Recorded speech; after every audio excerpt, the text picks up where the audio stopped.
Yo, yo, wiggity wiggity, it's the miggity miggity Mac Daddy, as Chris Cross so eloquently say. What a band, what a time to be alive. Chris Cross will make your job. We are Sparky Coach, I am Crowie. We're talking about establishing standards in your electrical business. This is part 3.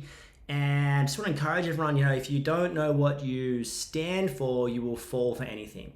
So having some kind of standards will help you know what you sort of believe, or what your company ethos, or what your company sort of, holds like a firm belief system in. This is okay and this isn't. This is acceptable and this isn't. But having standards helps you recognize what you stand for. And if you don't have standards, you might not know what you stand for, and you might fall for something that you shouldn't have or didn't mean to. So great thing to do. I've been through a couple of our Sparky Coach 10 commandments.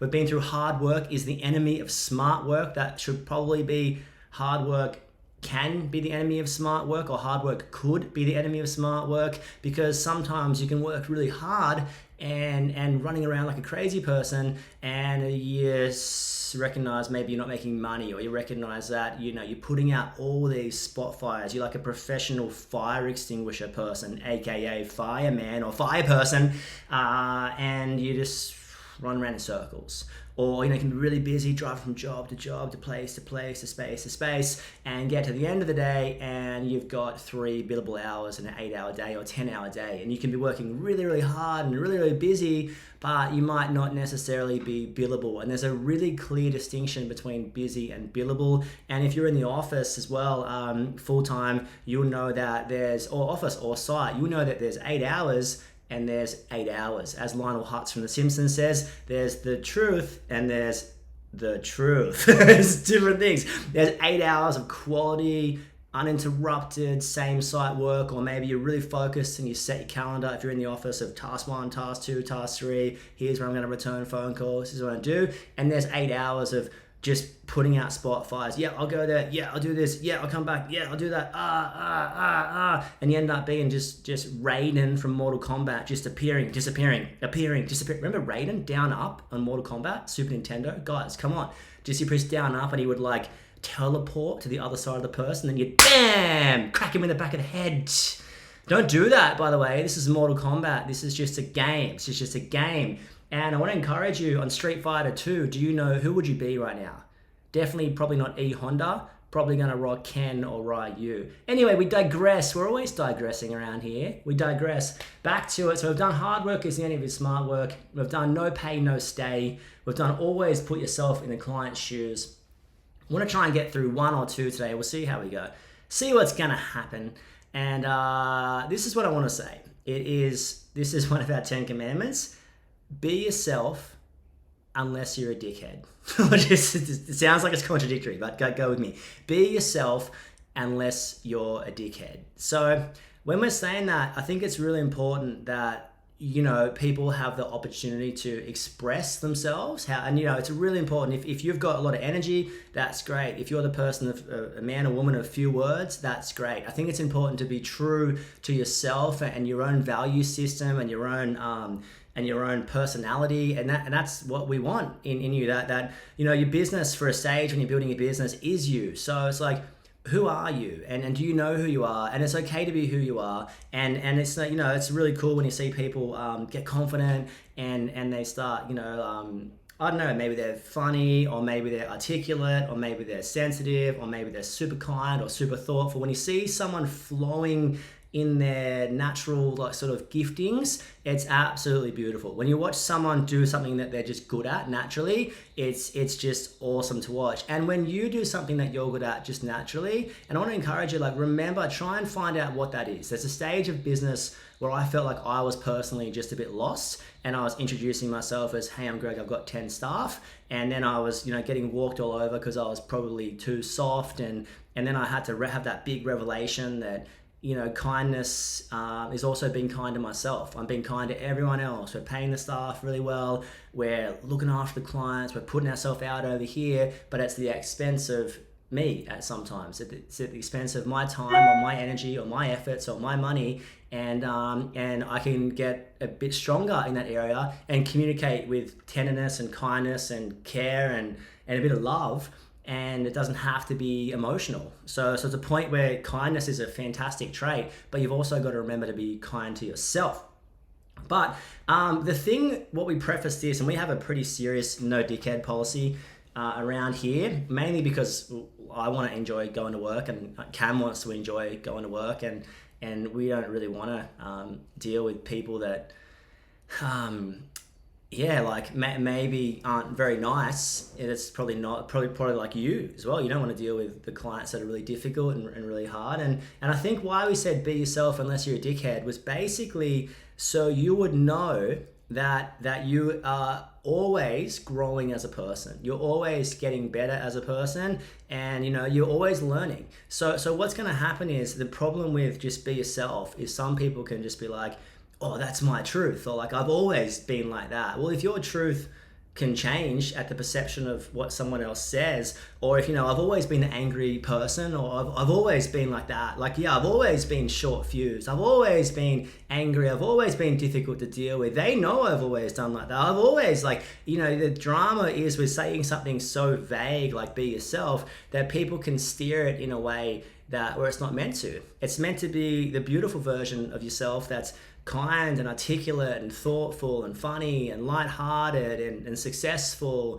and speaks well of other people and speaks forward thinking and doesn't just see people just where they are, see people where they could be, and doesn't see your business just where it is, but sees where it could be, and doesn't see your family just where it is, but see where it could be. It doesn't see your friendships just where they are, but see where it could be in such a positive manner.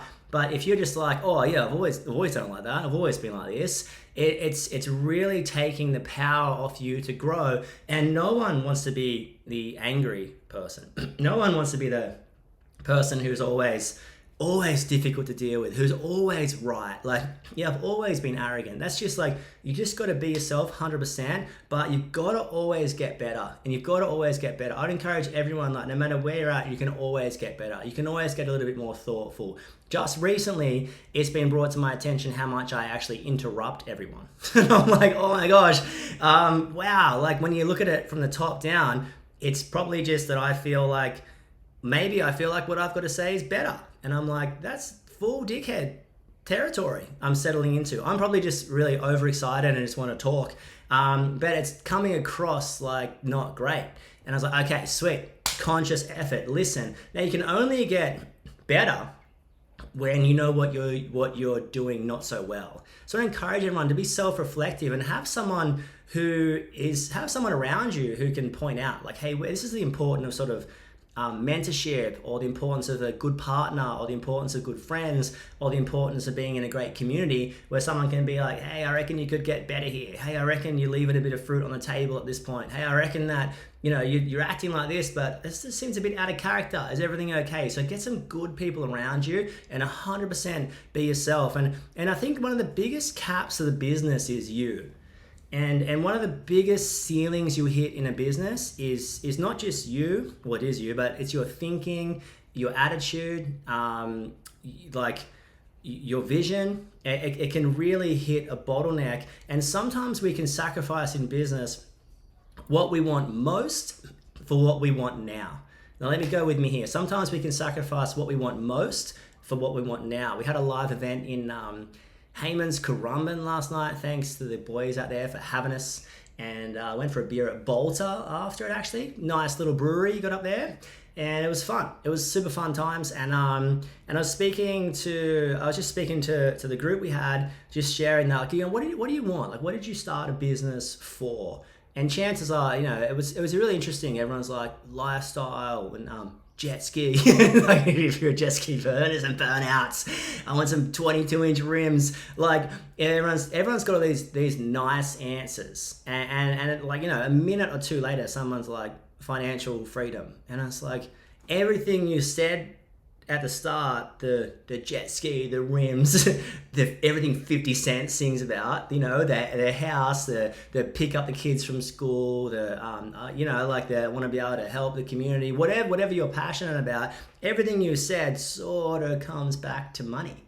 And I want to encourage everyone, maybe you've got to internally reconcile that there's nothing wrong with making money. And why not you? Like, how come you can't break that thing in your family? Or how come you can't grab that with two hands and just create a new future for everyone? And that's fantastic. And you can do some real cool things with money. You can do some real tool things with money as well. But let's not mistake, you can do some real cool things with money. And it's okay to reconcile that you want to earn more money or you want to be successful, like, financially. That's okay. But let's not try and put some niceties on it, like you want this and this. I just would love like some this. It's like, no, you want money so you can get it, and then you can use it for what you want to use it for, whether it's buy your time back or whatever. That's super cool. But just don't hide it. That's, you got to reconcile that. On this as well. Look, what do you want? So to make money in the trade business, specifically electrical, you've got to move some labor through you. You've got to move some hours through you, because you're only moving materials or plant and equipment or subcontractors through you when there's labor going through you. Subcontractors being not like how you would use a Sparky subcontractor. Subcontractors being like maybe you've got an excavation company or a home automation company, or there's something coming through you where you've got a margin or markup on materials. Like, it's not like you're selling Clipsal Classic GPOs in a back laneway with a hoodie on at sunset. Hey man, do you want to buy some classic GPOs? You're not doing that. You're only selling the supply and install of those, more than likely. So it's like, you've got to move some labor through you. So it's like, it's really interesting to know, you've got to basically have this internal reconcile that you're going to want at least 2 or 3 tradie apprentice teams or something not too dissimilar, and someone in the office like 20 hours a week to start to move some of the figures that you want to move. So like, and I really encourage everyone, I say this a lot, but try not to say to yourself, I don't really want a company of 10. I don't want a company of 15. I don't want to go to that point, because it might be out of your hands. If you get this amazing client who gives you some amazing work and you get along really well and your business organically grows when their business grows or when their portfolio grows, you might organically or naturally or easily get to 10, 15, 20, no stress, no sweat. So it's like, try not to make big decisions over what you don't know. Just try and be like, hey, what do I want? I want to have a beer, watching the sunset. My kids are going to play on the swing or in the pool, and my wife's going to be walking around chatting to her friends, and just like, we're just going to be hanging out. What do you want, right? You want an acreage somewhere watching the sunset. Like, that's cool. And maybe you want a jet ski. Maybe you want a jet ski with rims on it. Holy crap. You know those guitars that are like double guitars? That's an auto quote from The Simpsons. But we'll just find out, try and work out first and foremost what you want.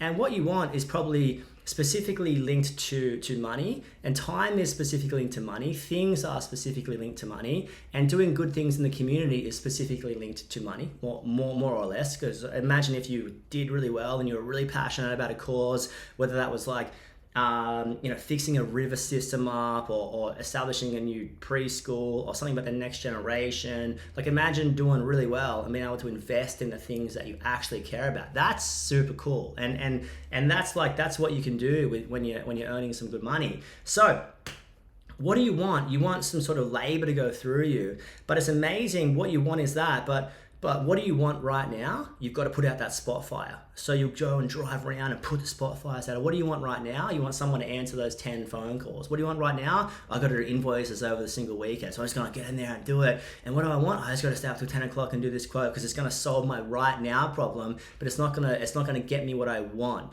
When you get what you want is to move a bunch of labor through you, so you can on-cost materials at a profit, so you can on-cost subcontractors at a profit, so you can on-cost plant and equipment at a profit, so you can earn good money, so you can look after your staff really well. So when you look after your staff really well, you can really you can retain staff. When you're paying them well, you can basically, they're going to be there hopefully forever. Like, don't forget, you're here forever, right? So it's like when you look after people, they'll potentially stay around. When you look after your clients, they'll potentially stay around, and that's fantastic. So it's like what you're gonna internally reconcile is like, don't, like, what you want is okay. It's okay. It's okay. It's okay. But don't just keep putting out spot fires, which is just gonna get you through and just get you through to the next thing. Because it's like, if you're looking just at what you can solve right now, you'll go and just rough in that duplex and just like get and do this in the office for 40 hours, 50 hours, 60 hours, because you're solving these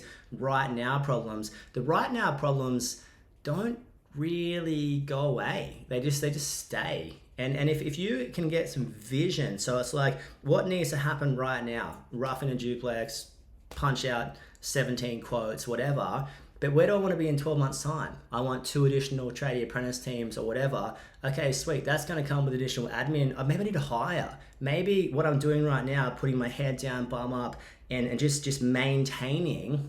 There's no growth. There's no vision. There's no end to that. You'll just rough that place in, and what's next? You'll just finish that task. What's next? And it's like this is how people get stuck in the hamster wheel, the dryer, the washing machine, on the treadmill. You're doing the same thing, expecting a different result. You look up and you're like, what do I need? Work. I'll get it. And then put my head down. Let's do it. And then I've got no work in it. Let's look up. Oh my gosh. And there's no end to that. You can do that with 1 staff member, 3 staff members, 5 staff members, 10 staff members, 20 staff members.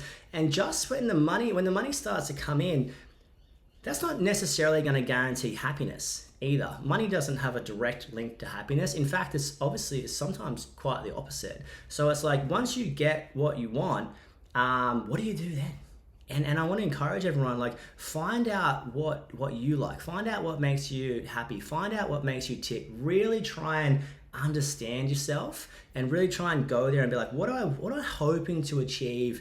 And, we sit with people and sat with someone and they're earning a lot of money, and we had to say, like, what do you want out of this? Like, what are you hoping to achieve? Like, I don't know. I'm not sure. And sat with someone this week on the flip side, probably not making much money. Like, what do you want? Like, what are you hoping to achieve? And they're like, I don't know. So it's like, try and work out the end goal, try and work out what you want to get to, and hopefully you've got to internally reconcile. That's going to involve some element of labor getting pushed through you.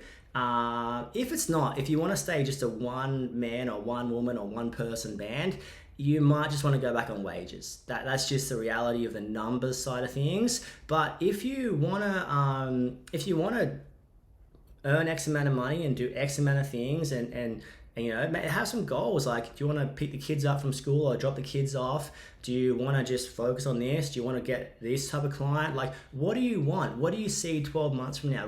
Try and reframe everything from that vision. And when you've got that 12-month vision, when you've got that 5-year vision, then you can be like, okay, what I do today matters. And I'm going to work smarter, not necessarily work harder. So, be yourself and find out what you want. Really go there in yourself and, I think the biggest thing is try and enjoy what you do. There was a point where you started your business and you were probably super keen and just like, yeah, so full smiley, happy. Let's try and channel that person. Try and remember, like, don't lose yourself to the business washing machine. Try and be like, no, I'm going to think bigger than that, and I'm going to get out of that, because there's no end to the washing machine. It just keeps the spin cycle, just churn and burn, baby, churn and burn. So wherever you are, try and work out what you stand for. Get some standards so you don't fall for anything. That's my rant for this afternoon or this evening or this morning. We are Sparky Coach. We hope to see you guys soon. Peace out.